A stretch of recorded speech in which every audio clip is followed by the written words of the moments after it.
हैं, चाहे वो फिर राज्यपालों को लेकर, राष्ट्रपति को लेकर आया हो या फिर वक्फ कानून को लेकर अभी कल ही जिस तरह का फैसला आया है, उसके बाद ऐसा लग रहा है कि मानो अब सुप्रीम कोर्ट को ही ट्रोल किया जा रहा है और जिस तरह की भाषा का इस्तेमाल किया जा रहा है, वो बेहद आपत्तिजनक है। वो चाहे भाषा फिर बीजेपी के आईटी सेल की तरफ से हो, बीजेपी के जो सपोर्टर समर्थक राइट विंग जो ट्रोल्स है चाहे उनकी तरफ से भी हो या फिर वो बड़े-बड़े ट्विटर हैंडल्स जिनको प्रधानमंत्री फॉलो करते हैं, वो जिस तरह की भाषा का इस्तेमाल करते हुए नजर आ रहे हैं, वो बेहद आपत्तिजनक है। भाषा का स्तर ये है कि मैं उनको उनका इस्तेमाल यहाँ कर भी नहीं सकती हूँ। बाकायदा तौर पर आप ये समझिए कि गलीज, गंदी और गाली-गलौज तक की भाषा का इस्तेमाल किया जा रहा है। किसके लिए? सुप्रीम कोर्ट के लिए, क्योंकि सुप्रीम कोर्ट ने हाल ही में इस तरह के फैसले दिए हैं, खास तौर पर वक्फ कानून को लेकर जिस तरह से उसके 3 मुख्य प्रावधानों पर रोक लगाई गई है,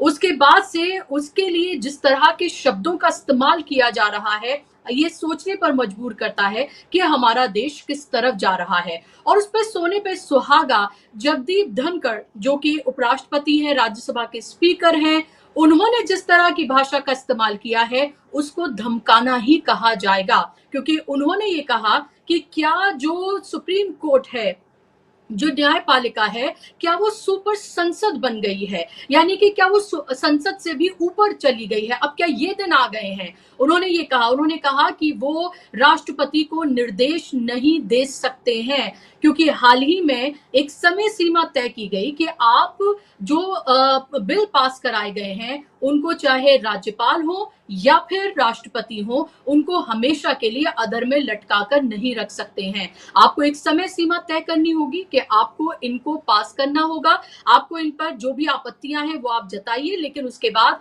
आपको एक तय समय सीमा करनी होगी ताकि हमेशा के लिए आप उनको बिल को ना अटकाएं, क्योंकि बिल जो बनाए जाते हैं वो किसी ना किसी तरीके से जो अवाम है, जो जनता है, उसके लिए बनाए जाते हैं, उसकी भलाई के लिए बनाए जाते हैं।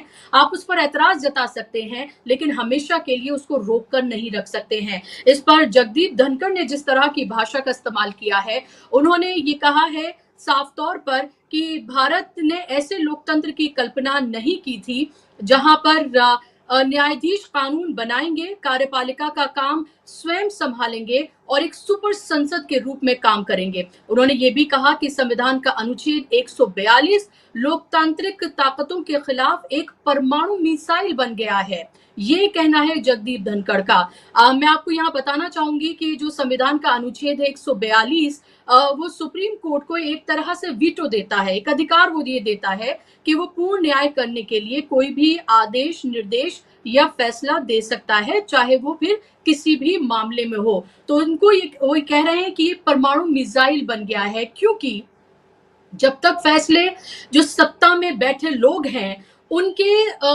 वो फैसले आए जो वो चाहते हैं, तो सब कुछ हरा-हरा है, सब कुछ अच्छा है। चाहे वो फैसला 370 को लेकर हो, चाहे वो फैसला राम मंदिर को लेकर हो या इसी तरह के बहुत सारे फैसले जो सुप्रीम कोर्ट की तरफ से, हाई कोर्ट की तरफ से दिए गए हैं। अगर उस तरह के फैसले दिए जाएँ तो फिर सब तालियां बजाते हैं, लेकिन अगर फैसले इस तरह के हो जो सत्ता के पक्ष में ना हो या सत्ता का जो सुख भोग रहे हैं उनको वो पसंद ना आए, तो आप देखिए किस तरह की भाषा का इस्तेमाल किया जाता है। हमें ये नहीं भूलना चाहिए, ये वही जगदीप धनखड़ हैं जो पश्चिम बंगाल के राज्यपाल थे, तब किस तरह से सरकार जो कि जनता के जरिए चुनी हुई थी और उनमें किस तरह की तनातनी देखने के लिए मिलती थी। और अब भी जिस तरह का उनका एक पक्षपातपूर्ण रवैया लगातार रहा है, चाहे वो पार्लियामेंट के अंदर हो, राज्यसभा के अंदर हो या बाहर हो, जगदीप धनखड़ लगता है कि बस लेक्चरिंग ही करते हुए नजर आते हैं और एक तरह से कहीं ना कहीं सत्ता का साथ देते हुए नजर आते हैं। यही वजह है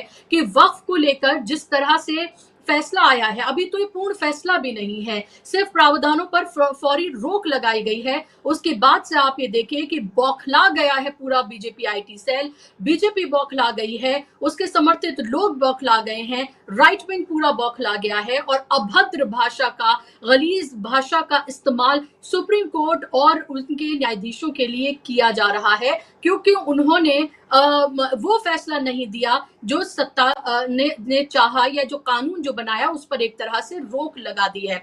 मैं आपको सुनवाना चाहूंगी इसको लेकर संजय सिंह, आम आदमी पार्टी के जो नेता हैं, उन्होंने क्या कहा है, सुनिए जरा।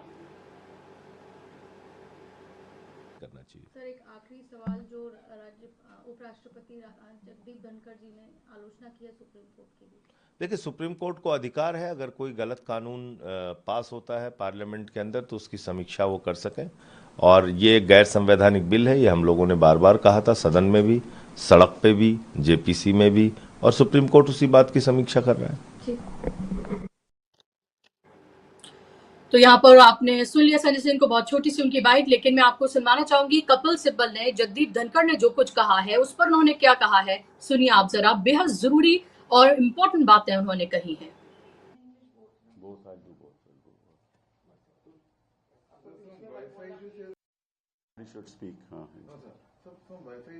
मालूम है कि आर्टिकल 142 के द्वारा सुप्रीम कोर्ट को संविधान ने यह हक दिया है।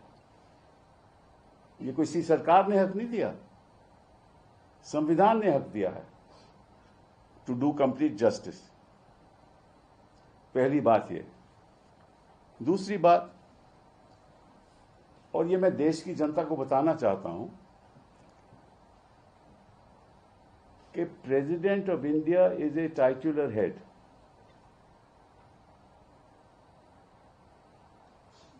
जब प्रेसिडेंट अपनी फंक्शंस करती हैं, वो कैबिनेट की एडवाइस के अनुसार करते हैं। आज सुबह कई अखबारों में जब मैंने धनखड़ साहब का जो वक्तव्य था, जो स्पीच थी, वो पढ़ा तो मुझे दुख भी हुआ और आश्चर्य भी हुआ, क्योंकि जुडिशियल इंस्टीट्यूशन, चाहे वो सुप्रीम कोर्ट हो, चाहे वो हाई कोर्ट्स सारे देश में हो, उनके ऊपर आज के दिन भी अगर किसी संस्था पे विश्वास है तो जुडिशरी पे है। और मुझे ऐसा लगता है कि जब कुछ सरकार के लोगों को जुडिशरी के निर्णय पसंद नहीं आते तो फिर वो आरोप लगाना शुरू कर देते हैं कि ये हद से बाहर है। और जब उनको पसंद आते हैं तो फिर विपक्ष को कहते हैं ये तो सुप्रीम कोर्ट ने फैसला किया। कोई सवाल उठाए 370 पे तो ये तो सुप्रीम कोर्ट का फैसला था। राम जन्मभूमि की जजमेंट पे सवाल आए तो ये तो सुप्रीम कोर्ट का फैसला था, ये तो सुप्रीम कोर्ट का फैसला था। और अगर हाल ही में जस्टिस पारदीवाला की जजमेंट आई तो ये कैसे सुप्रीम कोर्ट कर सकती है। मतलब कि जो आपको जजमेंट सही नहीं लगे, आपके सोच के अनुसार नहीं हो तो वो तो गलत है, और जो आपके सोच के अनुसार है वो ठीक है।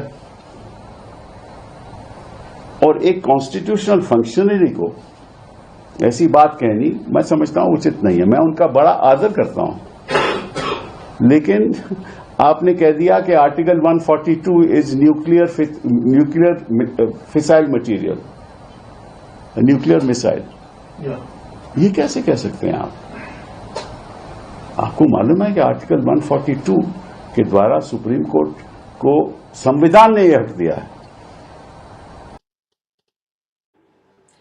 तो आपने यहाँ पर सुन लिया, अच्छे से उन्होंने एक्सप्लेन किया कपिल सिब्बल ने, और ये भी बताया कि अगर आपके हक में फैसले हो तो कोई बात नहीं, और आप हक में फैसले ना हो तो आप फिर इस तरह से सुप्रीम कोर्ट पर आप एक तरह का सवाल आप खड़ा कर रहे हैं, और आप ये कह रहे हैं कि सुप्रीम कोर्ट सुपर संसद नहीं हो सकता है। यानी कि आप ये कह रहे हैं कि जो अल्टीमेट पावर है वो सुप्रीम कोर्ट को है, और सुप्रीम अल्टीमेट पावर जो है वो सरकार के पास है, और सरकार से ऊपर कोई नहीं हो सकता। यानी कि सरकार जब चाहे, जिस तरह से चाहे, जो भी पॉलिटिकल फायदा लेने के लिए वो कानून बनाए, बस फिर उसके बाद आप खामोश हो जाइए। और यही बात कल से कहने की कोशिश भी की जा रही है लगातार। वक्फ को लेकर जिस तरह का फैसला सुप्रीम कोर्ट से आया है, अभी इंटरिम फैसला ही है, अभी इस पर बहुत सारी बातें होनी है, बहुत सारी सुनवाइयां अभी होने बाकी हैं। उसके बाद से ही ये कहा जा रहा है कि जो कानून पार्लियामेंट से बना दिया गया, सरकार ने जिसको पास करा लिया, उस पर सुप्रीम कोर्ट फिर किसी भी तरह की रोक नहीं लगा सकती है।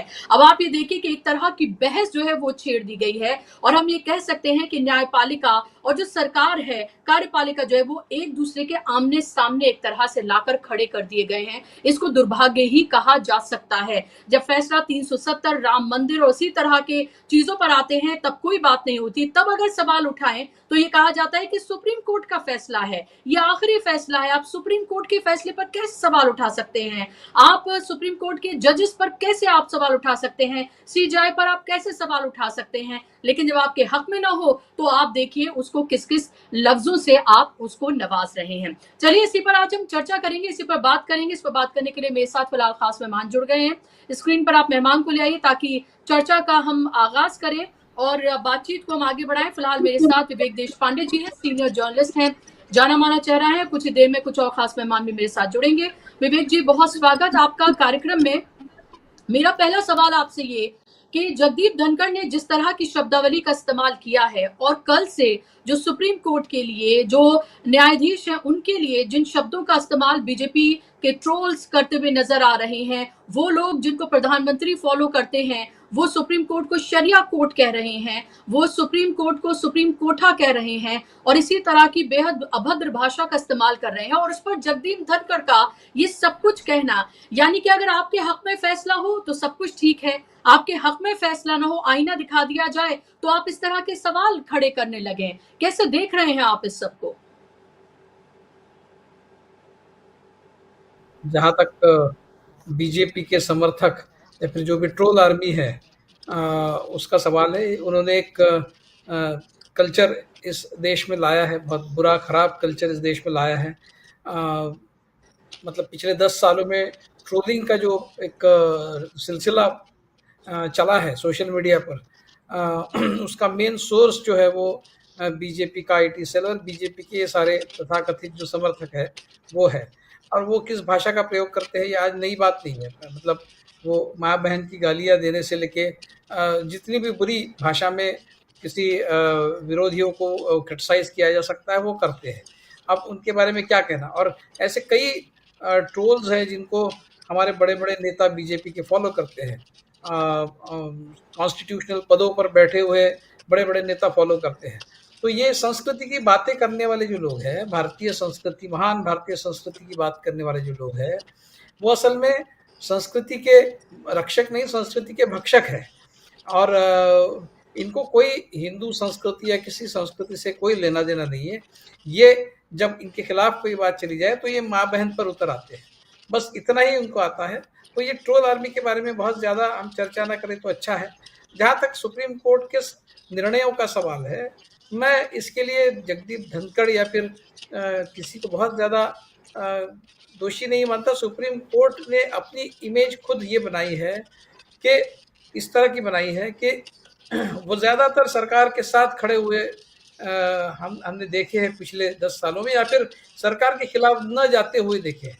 सरकार के साथ में खड़े न हो भले ही, लेकिन सरकार के खिलाफ बहुत कम गए, सुप्रीम कोर्ट कम गया है। उसके बावजूद भी अगर जब कभी इक्का दुक्का वो कभी सरकार को के किसी भी दावे को कॉन्टेस्ट कर ले, किसी भी दावे के खिलाफ कुछ बात कर ले, तो इस तरह से उन पर अगर सरकारी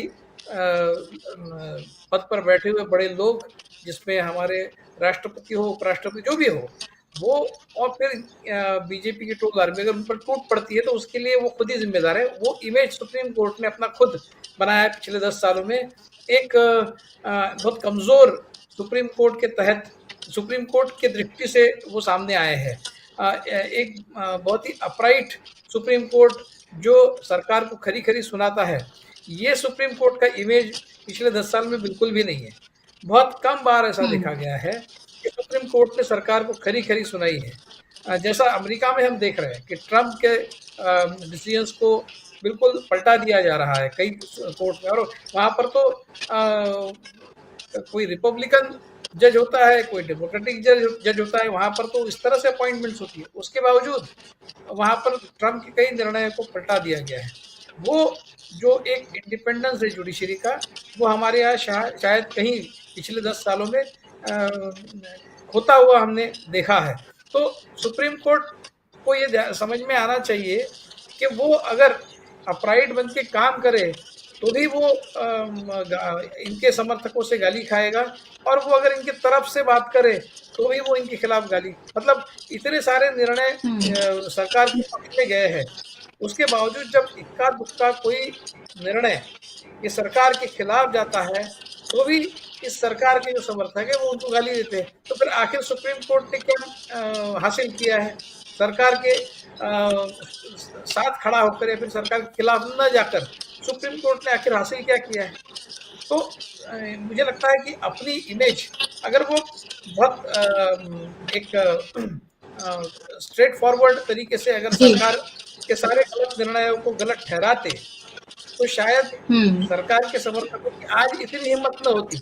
आज वो इतनी हिम्मत कर रहे हैं क्योंकि उनको पता है कि सुप्रीम कोर्ट को वो कुछ भी बोल ले, कुछ भी कह ले, तो सुप्रीम कोर्ट कुछ नहीं करने वाला।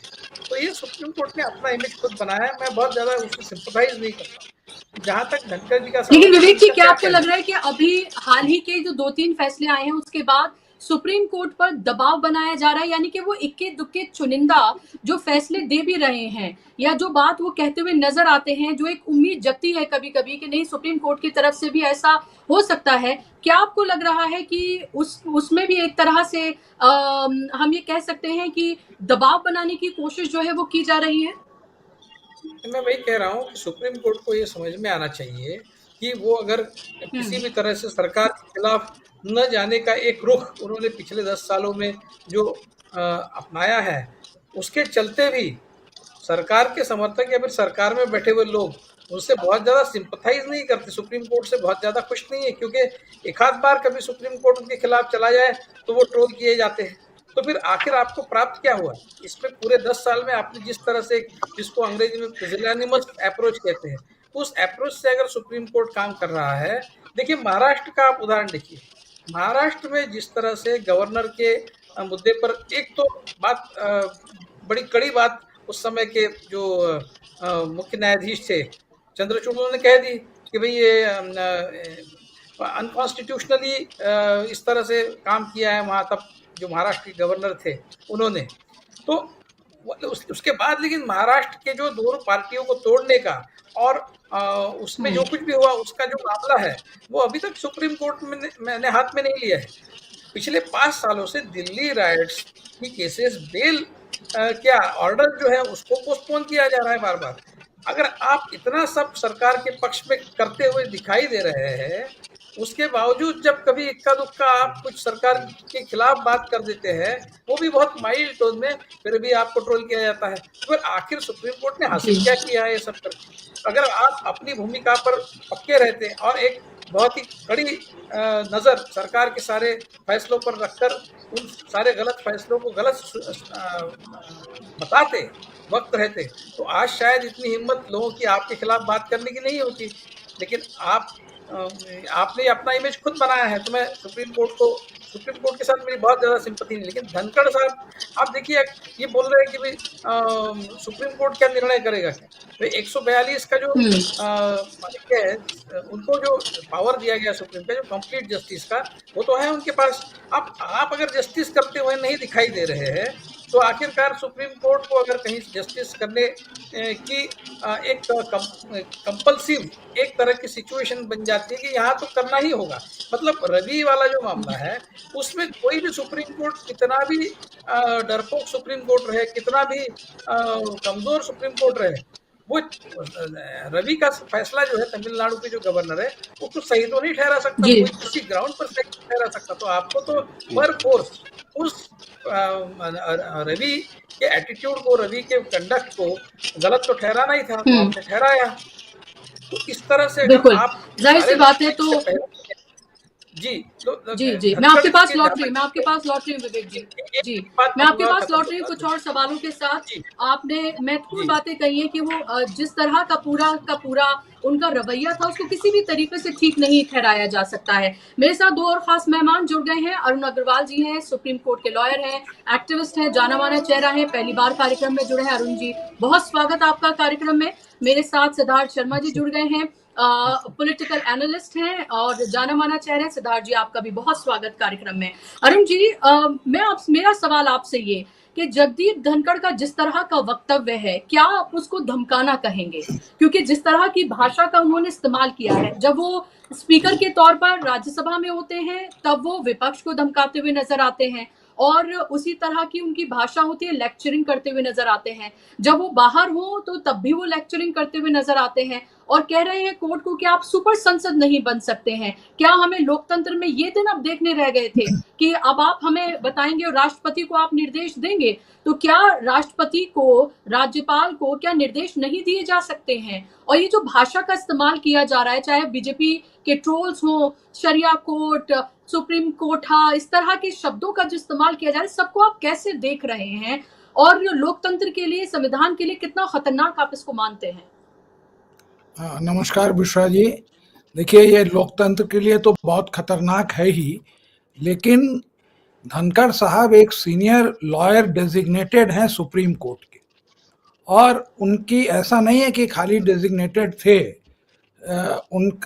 एक बार जब डिबेट हो रही थी उनके बीच में और खड़गे साहब के बीच में, तो वो काफ़ी मतलब कि ख्याति वाले लॉयर और काफ़ी इनकम थी, जब खड़गे साहब उनको हंस के कह रहे थे कि देखिए, आप ही ने तो कहा था कि आपके घर में जो है नोट गिनने की मशीन है, तो इतना ज़्यादा वो आता था कि वो जो है नोट गिनने वाली मशीन से पैसे गिना जाता। तो उनको किसकी क्या मर्यादा है वो सारा उनको मालूम है। उसके बावजूद इस तरह का उनको ये कहना कि ये मिसाइल है और 142 और ये सब जो है, ये शोभा नहीं देता, इसलिए कि वो खुद भी एक कॉन्स्टिट्यूशनल पद के ऊपर बैठे हैं और उनको मालूम है कि एक ये कानून भी पास कर सकते हैं अगर आपको नहीं पसंद आया।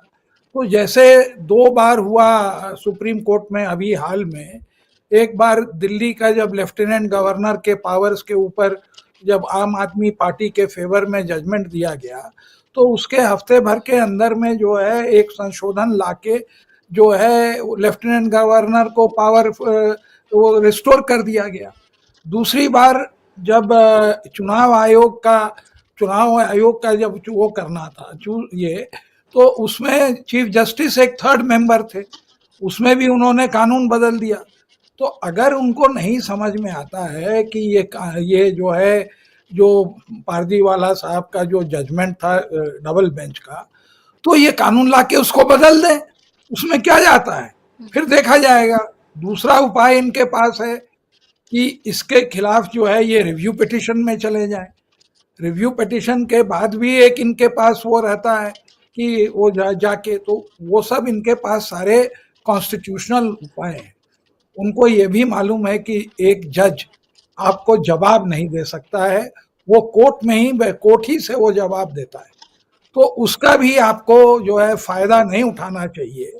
स्पेशली कि आप ये खुद भी ये महसूस कर रहे हैं कि ये जो प्रेसिडेंट को उन्होंने कोई डायरेक्शन जो दिया है वो तो क्योंकि कॉन्स्टिट्यूशन की भाषा है, लेकिन आर्टिकल 74 के अंदर में तो प्रेसिडेंट तो जो प्राइम मिनिस्टर है उसकी एडवाइस और कैबिनेट के अंदर वो एक्ट करता है। तो असल में ये तो कहा गया, ये उस बिल पर अगर कोई बैठता है तो वो प्रेसिडेंट नहीं बैठती या बैठते हैं, वो तो प्राइम मिनिस्टर बैठता है। तो अगर आपको लगता है कि नहीं 3 महीने बहुत कम है और इनको जो है 5 साल चाहिए या 10 साल चाहिए, तो संशोधन करके उसको ठीक कर दें। भाई 3 महीने में हम जो है डिसीजन नहीं ले सकते हैं। कोई भी आदमी ये समझता है कि एक रीजनेबल पीरियड दिया उन्होंने 3 महीने का, कोई उन्होंने डायरेक्शन नहीं दिया। अगर आप सालों साल जो एक चुनी हुई सरकार के कानून बनाने के ऊपर आप उसको सहमति नहीं दे रहे हैं और 5-5 साल तक बैठे हैं, तो कुछ ना कुछ तो ये कॉन्स्टिट्यूशनल ये तो इम्पास है। तो उसको तो वो ठीक करने के लिए उन्होंने एक समय सीमा आपको वो तय की। नहीं समझ में आता बढ़ा लीजिए, लेकिन पब्लिक में एक वाइस प्रेसिडेंट को सुप्रीम कोर्ट को क्रिटिसाइज करना या सुप्रीम कोर्ट को वाइस प्रेसिडेंट को क्रिटिसाइज करना, ये एकदम गलत है। और कोर्ट में मामला जाएगा, वो वहाँ पे अभी देखिए केरला गवर्नमेंट भी जा रही थी इनके खिलाफ, गवर्नर के खिलाफ, कर्नाटक में भी यही नौबत आ रही थी। तो ये जो कुछ दिनों में जो 4-5 अच्छे जजमेंट आए, और इस जजमेंट को कपिल सिब्बल ने खुद भी कहा, और देखिए ये छोटा मोटा जजमेंट नहीं है, ये एक प्रेसिडेंट पर है, 400 पेज से ज्यादा का ये जजमेंट है। तो आप पूरा उन्होंने उसको ये करके बहुत अच्छी तरह से उन्होंने जो है ये जजमेंट लिखा है। तो अभी जो एक फ्री स्पीच पर, हेट स्पीच पर एक जजमेंट आया था जस्टिस जोसेफ और नागरत्ना का, उसके बाद बुलडोजर जस्टिस के ऊपर जस्टिस गवाई का जजमेंट था, फिर अभी ये आपको फेडरलिज्म, ये इसके ऊपर गवर्नर के ये एक और जजमेंट था, और एक और से ये जस्टिस ओखा का था, फ्रीडम ऑफ स्पीच, जो कि इलाहाबादिया के उसमें, सॉरी, वो उनके ऊपर, वो कांग्रेस के जो एमपी हैं उनके उसमें उन्होंने दिया था, जो गुजरात में हुआ था। तो ये बहुत दिन के बाद, जैसे मैंने पहले वक्ता कह रहे थे कि कम ऐसे अच्छे जजमेंट आ रहे थे, एक निराशा का पूरा माहौल बना हुआ था। तो उसके अंदर में ये आके फिर ये लोग अटैक करते हैं, एक साथ अटैक करते हैं कि ये नहीं, किरण रिजिजू का भी वही हाल है, ये चंद्रचूड को खूब अटैक करते थे, लेकिन कहीं उनमें और गवर्नमेंट में संधि हो गई, तो आपने देखा होगा कि किरण रिजिजू को निकाल दिया गया है एज अ लॉ मिनिस्टर। तो क्या ये एक टेम्पलेट बन गया है कि जिससे कि अगर आपको कोई चीज, किसी जज का जजमेंट नहीं पसंद आए, क्योंकि पार्लियामेंट भी बहुत ऐसा काम करती है जो लोगों को पसंद नहीं आता है, या पार्लियामेंट में ऐसे काम होते हैं जहाँ की जो है आप मेंबरान को आप अब्यूज करते हैं, या कोई इनोसेंट मेंबरान को आप निकाल देते हैं आर्बिट्री में, जैसे महुआ मोइत्रा के साथ हुआ कि बात नहीं सुनी गई। तो इसका मतलब ये नहीं है कि पूरे इंस्टीट्यूशन को, जिसमें कि वाइस प्रेसिडेंट एक न्यूट्रल आदमी होने चाहिए, उनको किसी तरफ साइड लेने का उनको कोई मतलब कि कहीं स्कोप ही नहीं है, वो एक न्यूट्रल स्पेक्टेटर, उस चीज को ये जो है उल्लंघन करके इस तरह से बोलना, तो ये बहुत ही दुखद है हमारी डेमोक्रेसी के लिए। और शायद आपको दोबारा इस तरह से, हमें वैसे तो वो मानते नहीं है, बहुत आउटस्पोकन है, ऐसे आउटस्पोकन आप बहुत सभ्य भाषा का इस्तेमाल कर रहे हैं अरुण जी, कि वो बहुत आउटस्पोकन है और आप बहुत संभल कर बोलते हुए नजर आ रहे हैं, लेकिन जिस तरह की भाषा का उन्होंने इस्तेमाल किया है उसको धमकाने से कम और कुछ कहा नहीं जा सकता है। ये है ही, देखिए एक बात और समझिए कि he comes from a minority, justice Pardiwala, ये सब कहने की बात नहीं है, बहुत तकलीफ होती है कि वो एक पारसी हैं, वो एक फ्यूचर चीफ जस्टिस है, और वो 1-2 महीने चीफ जस्टिस नहीं होंगे, he will be our chief justice for 2 years। और एक बात मैं और कहूं, जो मुझे, मैं सोच रहा हूं कहूं कि नहीं, ये उस समय चीफ जस्टिस होंगे जब 29 का चुनाव आएगा, और आप ऐसे वो अगर आप चुन के आप जैसे माइनॉरिटीज को धमकाते हैं, तो वैसे एक माइनॉरिटी जज ने अगर कोई ये दिया तो क्या अच्छा लगेगा? ये सब, I mean these are things which one can not speak. बहुत दुख होता है, क्या उनको नहीं मालूम है कि वो फ्रॉम वेयर डज ही कम? तो ये जो हो रहा है कि हमारे पक्ष में अगर कोई नहीं जाता है न्याय या ये जो है ऑर्डर या जजमेंट, तो हम उसके लिए उसको क्रिटिसाइज करेंगे, ये सही नहीं है। आप राष्ट्रपति हैं, आप सरकार के वो हैं, सरकार को कहिए कि कल एक बिल लाइए और आप पिछली बार के तरह 50-100 मेंबरान को निकाल दीजिए जो प्रोटेस्ट करें, और इसको एक दोबारा पास कर दीजिए कि नहीं, जो है जो प्रेसिडेंट का पावर था उसको जो है हम रिस्टोर करते हैं। President can take indefinite time, है ना, कि मतलब इनडेफिनेट मतलब कि 5 साल 10 साल जितना भी हो उसको ले लें, तो आप उसको बना दीजिए, कौन रोक रहा है, लेकिन क्लैश मत करें एक दूसरे से। बिल्कुल, आपके पास मैं लौट रही हूँ सिद्धार्थ जी। बहुत महत्वपूर्ण बातें विवेक जी और अरुण जी दोनों ने यहाँ पर कही है। सवाल यही उठ रहा है कि देश आखिर किधर जा रहा है, कहाँ इसको ले जाया जा रहा है। यानी कि सरकार, माना कि वो भी चुनी हुई सरकार है, राज्यों की भी चुनी हुई सरकारें होती हैं, राज्यों की चुनी हुई सरकारें अगर कोई बिल पास करे तो आपको इंडेफिनिट टाइम के लिए आप उसको कुंडली मारकर एक तरह से बैठ जाइए और उसको आप पास ही मत करिए, उसे आगे ही मत बढ़ने दीजिए, कानून ही मत बनने दीजिए। और राष्ट्रपति के लिए और राज्यपाल के लिए अगर कोर्ट की तरफ से कह दिया जाए, ये तो साफ जाहिर है कि जहां जहां भी नॉन बीजेपी सरकारें हैं वहां किस मकसद के साथ राज्यपालों को भेजा जाता है और वो क्या करते हुए नजर आते हैं। उनमें से खुद जगदीप धनखड़ भी थे जब वो पश्चिम बंगाल के राज्यपाल थे, और कैसे उनके और ममता बनर्जी के बीच में किस तरह की टसल थी। अब जब वो उनको इनाम मिला और उसके बाद उनको उपराष्ट्रपति बनाया गया तो तब भी वो किस तरह की तमाम चीजें करते हुए नजर आ रहे हैं। कि विपक्ष का लगातार इल्जाम है, हमने खुद देखा है कि वो क्या करते हैं राज्यसभा में, और अब वो राज्यसभा के बाहर भी लेक्चरिंग करते हुए नजर आ रहे हैं। क्या देश को इस तरफ ले जाया जा रहा है कि भाई सरकार ने जो कह दिया बस वही आखिरी सत्य है, कानून बना दिया बस बना दिया, अब आप इस पर कोई भी इफ एंड बट्स नहीं कर सकते हैं, और अगर आप करेंगे तो फिर सुप्रीम कोर्ट हो, न्यायाधीश हो, सीजीआई हो, कोई भी हो, सबको कटघरे में खड़ा करके एक तरह से उन्हें गालियां दी जा रही हैं। जी, हुआ यह है कि बीजेपी इकोसिस्टम ना एक गलतफहमी में जी रहा है कि सरकार राजा होती है और जनता प्रजा होती है। अगर ये इकोसिस्टम का मानना सही है तो इसका मतलब तो ये हो जाता है कि लोक से तंत्र ज्यादा ताकतवर हो गया। इसका मतलब यह है कि लोक का काम ही लोक को कंट्रोल करने के लिए आपने एक तंत्र बना दिया, एक सिस्टम है जिससे कि आप लोक को कंट्रोल कर रहे हैं। पर लोकतंत्र की परिभाषा तो ये नहीं होती है। लोकतंत्र में तो जनता प्रजा नहीं होती है, वो तो नागरिक होती है। लोक का तंत्र होता है, लोक के लिए तंत्र नहीं होता।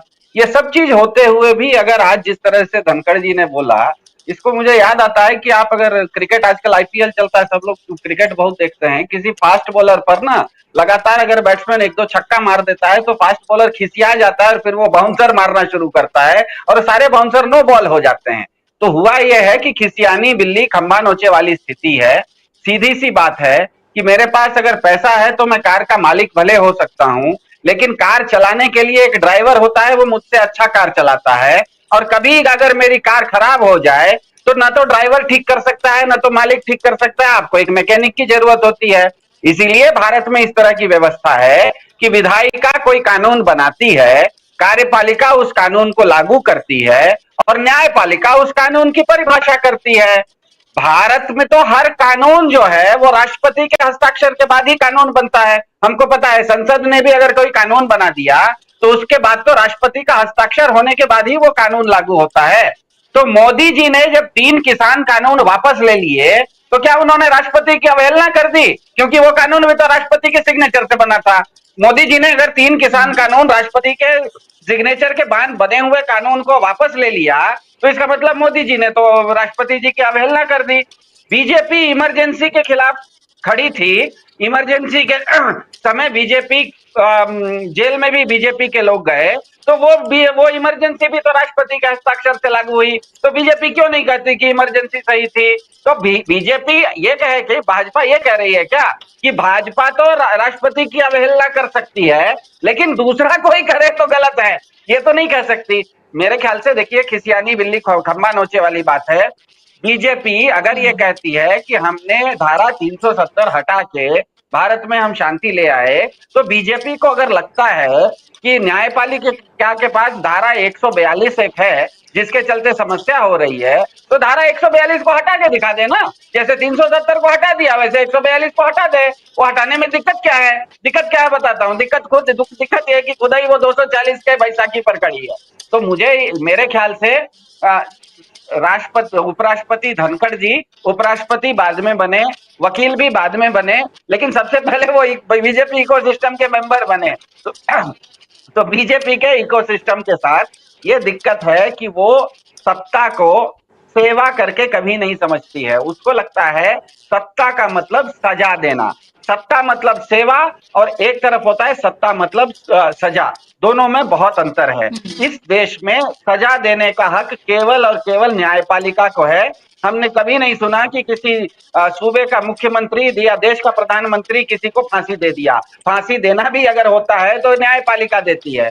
बीजेपी इकोसिस्टम इस गलतफहमी में है कि सत्ता का मतलब है मैं सजा दूंगा, कभी इसको टाइट करूंगा, कभी उसको टाइट करूंगा। मुझे बताइए कि आप टाइटे करते रहिएगा तो 140 करोड़ लोगों को सेवा कौन देगा? आप सर्विस प्रोवाइडर हो ना, सरकार नाम की इकाई सर्विस प्रोवाइडर होती है। 140 करोड़ लोगों को सेवा देने के लिए सरकार बनी है या उसमें से 140 लोगों को चुन के सजा देने के लिए बनी है? 140 लोगों को सजा देने के लिए तो न्यायपालिका है। आपका काम तो 140 करोड़ लोगों को सेवा दो। तो मेरे ख्याल से ये जो जगदीप धनखड़ जी ने कहा, ये उनकी हताशा, उनकी मायूसी बताता है कि वो अब जान रहे हैं कि आज तक उन्होंने जो एक कथानक, एक नैरेटिव सेट करके रखा था कि इस देश में मोदी जी रात में 8 बजे आते हैं, नोटबंदी घोषित कर देते हैं, 1 घंटा बाद वो कानून लागू हो जाता है। मोदी जी आते हैं, रात में 8 बजे लॉकडाउन घोषित करते हैं, रात में 12 बजे से वो कानून बन जाता है। तो बीजेपी ने एक कथानक प्रस्तुत किया था कि सत्ता का मतलब है हम कुछ भी बोलें, दिन को रात बोलें वो कानून बन जाता है, रात को दिन बोलूंगा वो भी कानून बन जाएगा। सुप्रीम कोर्ट ने अब धीरे धीरे, चाहे वो इलेक्ट्रल बॉन्ड का मामला हो, चाहे ये जो राष्ट्रपति और गवर्नरों की शक्ति का मामला हो, या कल वक्फ बिल का मामला हो, या अरविंद केजरीवाल जैसे लोगों को ईडी के केस में बेल देने का मामला हो, इन सब मामलों में धीरे धीरे कसा टाइट किया है उल्टा बीजेपी सरकार को। अब बीजेपी सरकार को यह दिक्कत आ रही है कि उसका जो इकोसिस्टम है, जो उनके भक्तगण हैं, जिनको इन्होंने कहा था कि मैं तो बहुत ताकतवर हूं, मैं कुछ भी करूंगा तो कानून बनेगा, उसके सामने ये मुंह दिखाने लायक नहीं रह रहे हैं। इसीलिए उस कॉन्स्टिट्यूएंसी को, मतलब इस देश के 3 में से करीब 1 व्यक्ति को खुश रखने के लिए, क्योंकि वो अब उसका मोह भंग हो गया, उसको तो लग रहा है कि हम तो जिसको बनाए थे वो तो भगवान था, वो तो कुछ भी बोलता था कानून बन रहा था, वो तो कानून नहीं बन रहा है। तो अब ये खिसियानी बिल्ली खंबा नोचे वाली बात है। नहीं तो मेरे ख्याल से धनखड़ जी खुद वकील रहे हुए हैं, उपराष्ट्रपति हैं, उनको पता है कि क्या बोलना है क्या नहीं बोलना है। इसके बावजूद उन्होंने बोला है, इसका मतलब वो अपनी संवैधानिक पद की गरिमा को भी वो भूल गए। वो जो अपनी उनका पेशा था वकालत, उसको भी भूल गए। वो जो भाजपा के सदस्य हैं उससे पहले से वो उनको याद रह गया, और उनकी भाजपा की हताशा बिल्कुल स्पष्ट हो रही है कि ये प्याज की परत की तरह धीरे धीरे इस देश की जनता के सामने बीजेपी सरकार की परतें खुलती जा रही हैं कि ये लोगों की सेवा तो कुछ नहीं कर सकती हैं, ये केवल आज इसको कल उसको चुन चुन के सजा दे रही है। तो लोगों के अंदर जो हताशा है, लोगों के अंदर जो मायूसी है, वो मायूसी प्रदर्शित हो रही है मेरे ख्याल से धनखड़ जी के स्टेटमेंट में, और कोई खास बात नहीं है। बिल्कुल, ज़ाहिर सी बात है वो मायूसी दिख रही है, क्योंकि इससे पहले जितने भी फैसले आते रहे उस पर तो बाकायदा तौर पर सेलिब्रेशन होता हुआ नजर आया, लेकिन अभी आप ये देखिए कि वक्फ कानून को लेकर अभी कोई फैसला नहीं आया है। उसके कुछ प्रावधानों पर अभी इंतरिम रोक लगाई गई है, अभी सुनवाई होनी है, 5 मई से बाकायदा तौर पर उसकी सुनवाई होनी है। उससे पहले ही आप ये देखिए कि किस तरह की भाषा का इस्तेमाल जो है वो सुप्रीम कोर्ट के लिए किया जाता है। अगर विपक्ष या वो लोग जो सत्ता के साथ नहीं है या उसका विरोध करते हैं, अगर वो लोग कुछ बात कहते हैं तो फौरन ये सवाल उठा दिए जाते हैं कि आप सुप्रीम कोर्ट के लिए, आप सीजीआई के लिए, आप जजेस के लिए इस तरह की भाषा का इस्तेमाल करते हैं। मैं अरुण जी आपके पास आऊं, उससे पहले विवेक जी आपके साथ एक क्विक कमेंट। क्या राष्ट्रपति या राज्यपाल या फिर सीजीआई या फिर प्रधानमंत्री, क्या इन सब के लिए लोकतंत्र में क्रिटिसिज्म की कोई जगह नहीं है? अगर वो कुछ गलत करते हैं या आपको लगता है कि वो लोकतंत्र या संविधान के दायरे में या फिर लोगों के लिए वो ठीक नहीं है, जनतंत्र के लिए ठीक नहीं है, जनता के लिए नहीं है, तो क्या आप क्रिटिसाइज नहीं कर सकते हैं? ये किस तरफ ले जाया जा रहा है? क्रिटिसिज्म तो मेन एक तरह से कह सकते हैं कि इसकी सबसे मजबूत कड़ी होता है लोकतंत्र की, उसी को ये खत्म किया जा रहा है पूरी तरीके से। सवाल में एक प्रॉब्लम है, ये लोग लोकतंत्र में, जनतंत्र में विश्वास ही नहीं रखते ना। आप आरएसएस का बेसिक आइडियोलॉजी अगर जो भी समझता है उसको ये बताने की जरूरत नहीं कि ये लोग जनतंत्र में, इनका विश्वास ही नहीं है। ये तो डिक्टेटरशिप में विश्वास करने वाले लोग हैं। पिछले 10 सालों में हमने जिस तरह से इनका बिहेवियर देखा है, वो अब टेक्निकली तो हम उसको डिक्टेटरशिप नहीं कह सकते, क्योंकि वो सारे जो कॉन्स्टिट्यूशनल मीन्स है और मशीनरी है और जो इंस्टीट्यूशंस है उनका इस्तेमाल करके डिक्टेटरशिप कर रहे हैं। मतलब एक अलग तरह की डिक्टेटरशिप हमने देखी है, उन्होंने री इन्वेंट किया है डिक्टेटरशिप को, और डेमोक्रेसी के सारे इंस्टीट्यूशंस का इस्तेमाल करके किस तरह से अपने निर्णयों को लोगों पर लादा जा सकता है, ये एक नया तरीका उन्होंने विकसित किया है। तो ये एक अलग तरह की डिक्टेटरशिप में विश्वास करने वाले लोग हैं, है तो डिक्टेटरशिप ही आखिर, इसलिए क्रिटिसिज्म को वो कभी एक्सेप्ट नहीं कर सकते। कब किया है संघ ने, कोई भी उनके ऊपर जो भी आरोप है उनको कभी एक्सेप्ट किया है? वो क्या कहते हैं, देखिए जब गोलवलकर की किताब के मामले में भागवत जी ने कभी दिल्ली में भाषण किया था, कहा था कि हमने उसमें से कई जो चीज़ें हैं उसको निकाल दिया है और उस किताब को एक तरह से परिष्कृत कर दिया है, एडिट कर दिया है। लेकिन उन्होंने ये कहा उस समय कि ये जो काल सुसंगत नहीं था उसको हमने निकाल दिया है। उन्होंने ये नहीं कहा कि जो गलत था वो हमने निकाल दिया है। काल सुसंगत इस शब्द का इस्तेमाल किया। तो देखिए शब्द भी बहुत चुनकर इस्तेमाल करते हैं, मतलब उस समय वो काल सुसंगत था ऐसा उसका कहना है। तो ये लोग कभी अपनी गलती को, किसी भी चीज़ को गलत, किसी भी चीज़ को गलत मानते ही नहीं। कभी आपने संघ की ओर से कभी कोई स्टेटमेंट आया है कि हमने जब भगवे ध्वज का विरोध किया था तब हम गलत थे, जब हमारे लोगों ने अंबेडकर जी का पुतला फूंका था हिंदू कोड बिल पर तब हम गलत थे, ऐसा कभी नहीं कहते। वो अपने गलती को मानते नहीं, और किसी ने अगर उनकी गलती बताई तो उसको वो टॉलरेट नहीं करते। ये इनका बेसिक कैरेक्टर, ये समझना होगा। लेकिन धनखड़ जैसे लोगों की बात जब हम करते हैं तो ऐसा धनखड़ ये ओरिजिनली संघी नहीं है। धनखड़ हो, हिमंत बिस्वा शर्मा हो, या फिर ये महाराष्ट्र के नीतीश राणे हो, इस तरह के जो लोग जो बाहर से, जो कांग्रेस से बीजेपी में आए, अब कांग्रेस में किस तरह से लोग होते थे हमको पता है, केवल सत्ता के भोगी, जिनको सिर्फ सत्ता से मतलब है, ऐसे ही लोग ज्यादातर कांग्रेस में हमने देखे हैं। अब जब इनको सत्ता चाहिए तो ये बीजेपी में आ गए, क्योंकि बीजेपी में रहते हुए सत्ता अगर मिलती है तो चलो बीजेपी में चलते हैं, और फिर उनकी आइडियोलॉजी की बात करना, और फिर वो जिसको कहते हैं नया मुल्ला ज्यादा प्याज खाता है। अभी इनको ये कहावत इनको लागू नहीं होती, क्योंकि ये इस्लाम के बिल्कुल विरोधी है, तो मैं उसको थोड़ा सा री इन्वेंट करूंगा, रिफ्रेश करूंगा, नया पुजारी ज्यादा मंत्र देता है, ऐसा कह सकते हैं हम। तो उस कैटेगरी में बैठने वाले लोग हैं। हिमंत बिस्वा शर्मा जितना बड़ा हिंदुत्व उन्होंने अख्तियार किया है, या फिर नीतीश राणे जिस तरह की बातें करते हैं, या फिर धनखड़ जी जिस तरह की बातें करते हैं उपराष्ट्रपति होकर, तो उस तरह की उतनी कड़ी बातें तो हम बीजेपी के ओरिजिनल संघी जो नेता है वो भी करते हुए नहीं सुनते हैं कभी। तो ये इनका एक बेसिक कैरेक्टर है जो बाहर से आने वाले लोग हैं। एक तो भी महाराष्ट्र के नेता है, मैं नाम भूल रहा हूँ, वो काफी पुराने नेता है जो इधर उधर से कभी शिवसेना में थे कभी कांग्रेस में, नाम भूल रहा हूँ, बड़े फेमस है। वो तो जलियांवाला बाग की बात कर रहे थे, वो कह रहे थे कि अगर मुसलमान सड़क पे आएगा तो जलियांवाला बाग करेंगे, ऐसा कहा उन्होंने। तो ये सारे बाहर से आए हुए नए पुजारी मंत्र देने वाले हैं, इनको बहुत ज्यादा महत्व देने की जरूरत नहीं। धनखड़ साहब तो ऐसे है कि वो कहीं भी पॉलिटिक्स की ही बात करते हैं, जबकि वो बिल्कुल ही नॉन पार्टिकुलर होनी चाहिए।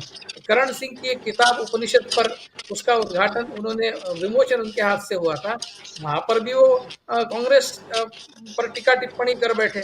भी आप उपनिषद की बात करिए, अगर आपको उपनिषद की जानकारी नहीं है तो बताइए कि भाई मैं इस किताब का विमोचन करने के लायक नहीं हूँ, मुझे उपनिषद मैं नहीं समझता क्या है। आप वहां जाकर कांग्रेस पर टीका टिप्पणी करते हैं, ये आपका ज्ञान है। तो और अगर ये डेमोक्रेसी में विश्वास करते होते तो आज तक लोकसभा में डिप्टी स्पीकर का पद इन्होंने खाली रखा है। इतने ये मीन माइंडेड है कि ये अपोजिशन को उस पद को भी नहीं देना चाहते, क्योंकि कहीं अगर डिप्टी स्पीकर उस पद पर बैठ गया और जब सभागार चलाने की जब नौबत आएगी और उनका डिप्टी स्पीकर बैठा रहेगा, तो हो सकता है कि उस तरह की दादागिरी न चले जिस तरह की ये करना चाहते हैं सभागृह में। तो ये इतने संकीर्ण विचार रखने वाले लोग, इनसे ज्यादा अपेक्षा नहीं कर सकते बुशरा जी।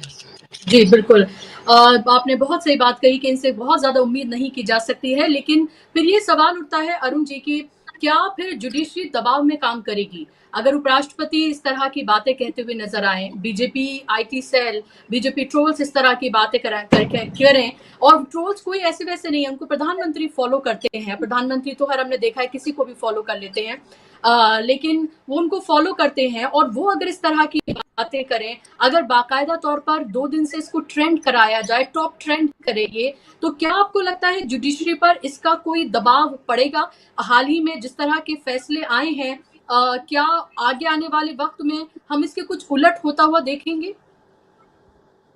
देखिए, जुडिशरी जो है दबाव में, जब से justice TS Thakur chief justice के पद को छोड़ा और कुछ हद तक उनके सक्सेसर ने भी मेंटेन किया, उसके बाद से जुडिशरी बराबर दबाव में रही है। मैं एक एक इंस्टेंस नहीं देना चाहता, लेकिन एक जो है, अगर जो चीफ जस्टिस जो रूस्टर का मालिक होता है और जो केसेस को अलॉट करता है, या वो डिटरमिन करता है कि कौन सा केस सुना जाएगा, कौन सा केस नहीं सुना जाएगा, तो जिस तरह से आप देख रही हैं कि इलेक्ट्रल बॉन्ड का केस हो या ईवीएम रिलेटेड केस हो, जहां भी एक लोकतंत्र के डिपेंडेंट कोई केस रहता है तो उसको इनडेफिनेटली जो है पेंडिंग कर दिया जाता है। और ऐसे केस अगर अर्नब गोस्वामी का केस हो या अलाहाबादिया का केस हो, तो वो प्रायोरिटी पर ले लिया जाता है। तो ये जो है जुडिशरी दबाव में रही है। और आपको याद होगा कि जब जस्टिस मिश्रा चीफ जस्टिस थे, तो 4 सीनियर मोस्ट जजेस उस समय के बाहर आके जो प्रेस कॉन्फ्रेंस किया, तो उसमें उन्होंने ये कहा कि judiciary is under pressure. And justice Gogoi बाद में पलट गए महिला कांड के बाद, लेकिन उसके पहले वो बहुत ठीक थे। तो उन्होंने कहा कि we are discharging our debt to the nation, कि बाद में ये ना हो कि हमने नहीं कहा। और उसमें बहुत अहम मामला था जिसका हम लोग जिक्र नहीं करते हैं। वो मामला ये था कि जब ये अपॉइंटमेंट का ये अथॉरिटी थी, एनजेएससी वाली जो थी, जो कि इसको स्ट्राइक डाउन कर दिया, तो बैकडोर से सरकार ने एक मेमोरेंडम ऑफ प्रोसीजर निगोशिएट किया, जिसके सख्त खिलाफ थे ये 4 जज, और जस्टिस दीपक मिश्रा उसको निगोशिएट कर रहे थे, जो आज तक नहीं निगोशिएट हुआ। तो सरकार जो है जजेस के अपॉइंटमेंट में पक्षाक्षेप ये कर रही है, और उसमें उनका से है। और बहुत केसेस में चीफ जस्टिस जैसे चंद्रचूड़ थे, तो बहुत जो मेरिट वाले जज थे उनका नाम ही नहीं जा रहा था, प्रीएम्प्टिव वीटो लग जा रहा था, फिर उनका वीटो लग रहा था। तो जुडिशरी एकदम दबाव में काम करती आ रही है, और खुद भी कहते हैं जो लोग होते हैं कि वी आर अंडर प्रेशर।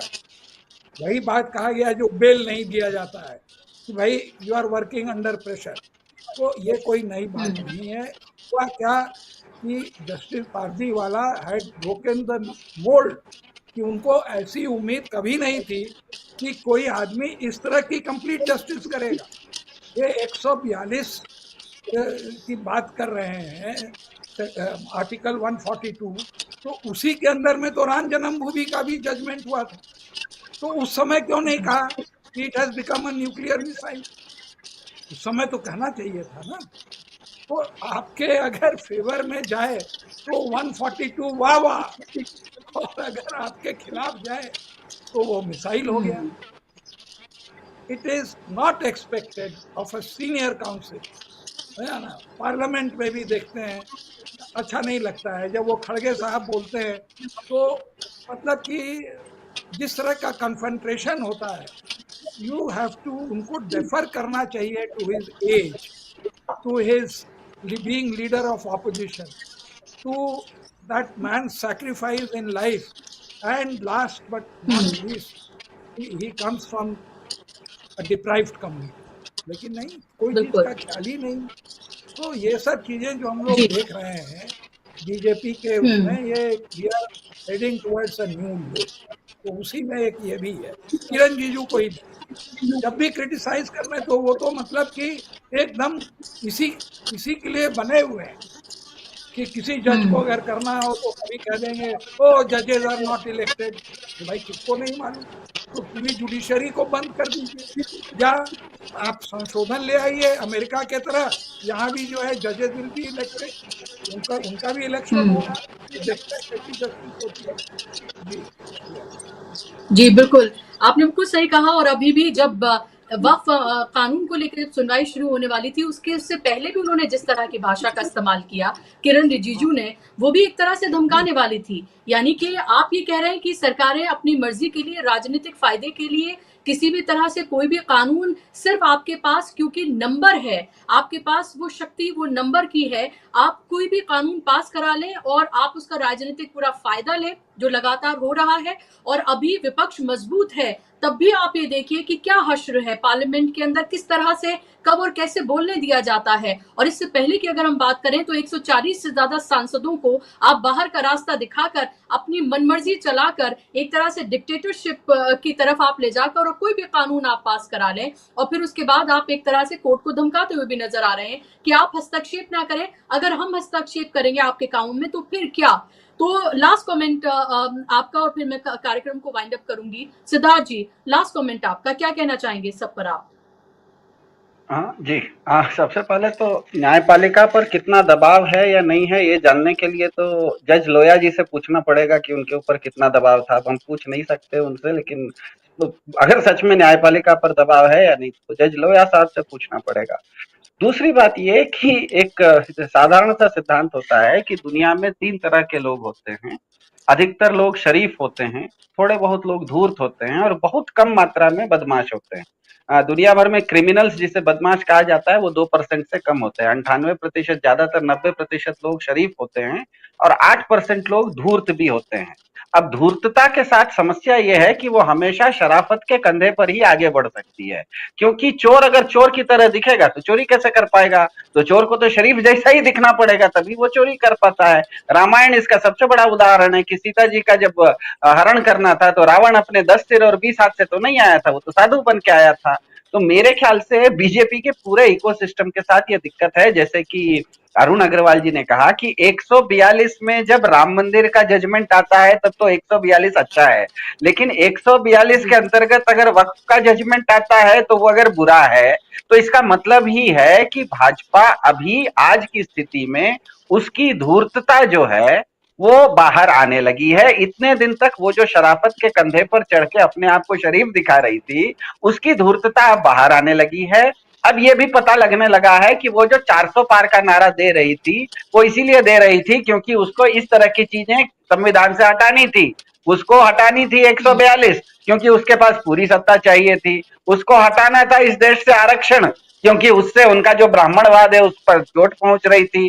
तो भाजपा के पास दिक्कत यह है कि इस बार क्योंकि 240 आया है और वो बैसाखी पर है, उसकी जो खीज है उसकी जो मायूसी है, उसकी जो फ्रस्ट्रेशन है, वो ऐसे स्टेटमेंट्स में बाहर आ रहा है। जिस 142 का लाभ खुद भाजपा को राम मंदिर में मिला था, उस पर भाजपा अगर 142 ठीक नहीं आज कह रही है, इसका मतलब स्पष्ट है कि कहीं ना कहीं उनके अंदर की हताशा इसमें बाहर आ रही है।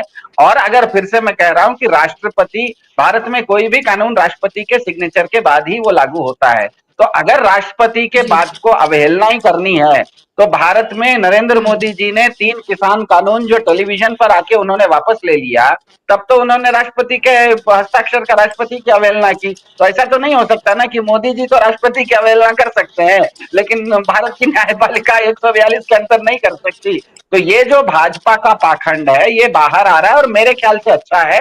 और जहां तक जुडिशरी की बात है, मेरा ये अभी मानना है कि भारत में क्योंकि खास करके जब से केशवानंद भारती का जजमेंट आया है, भारत के संविधान में ही ना 2 अलग अलग भाग बन गए हैं। एक है basic structure of the constitution, एक है बाकी कॉन्स्टिट्यूशन। तो मेरे ख्याल से भारत में जो उच्च न्यायपालिका है, जिसे सुप्रीम कोर्ट के जजेस हम कह सकते हैं, वो basic structure of the constitution पर जब जब कोई कानून बनता है, अगर वो उसको घायल कर रहा है, बेसिक स्ट्रक्चर को वो ठेस पहुंचा रहा है, तब तो बहुत जल्दी उस पर जजमेंट देते हैं, लेकिन बेसिक स्ट्रक्चर के बाहर के अगर सरकार कोई कानून बनाती है तो थोड़ा सा वो इस मामले में लीनियंट रहती है, थोड़ा सा उसको आंख बंद करके छोड़ देती है। लेकिन जैसे ही बेसिक स्ट्रक्चर के ऊपर कोई कानून बनाने की कोशिश होती है तो न्यायपालिका बहुत जल्दी उस पर काबू करने की कोशिश करती है, क्योंकि अगर उसको वो रोकेगी नहीं तो कल को पूरी की पूरी न्यायपालिका को भी तो कार्यपालिका विधायिका निगल सकती है। तो न्यायपालिका ये कभी नहीं चाहेगी कि पूरी की पूरी न्यायपालिका को इस देश की विधायिका निगल जाए। इसीलिए वो समय समय पर इस तरह से गाड़ी कितनी भी तेजी से क्या कहते हैं विधायिका 140 के स्पीड से कार को बढ़ा भी रही होती है तो न्यायपालिका बीच बीच में ब्रेक का काम कर देती है, उसको रोक देती है। मुझे ऐसा लगता है ऐसा हो रहा है। जी बिल्कुल, तो महत्वपूर्ण बातें, महत्वपूर्ण चर्चा। बहुत बहुत शुक्रिया आप तीनों मेहमानों का, अरुण जी आपका, विवेक जी आपका, सिद्धार्थ जी आपका, कार्यक्रम का हिस्सा बनने के लिए, वक्त देने के लिए बहुत बहुत शुक्रिया। शुक्रिया आप तमाम दर्शकों का भी इस कार्यक्रम का हिस्सा बनने के लिए। नमस्कार।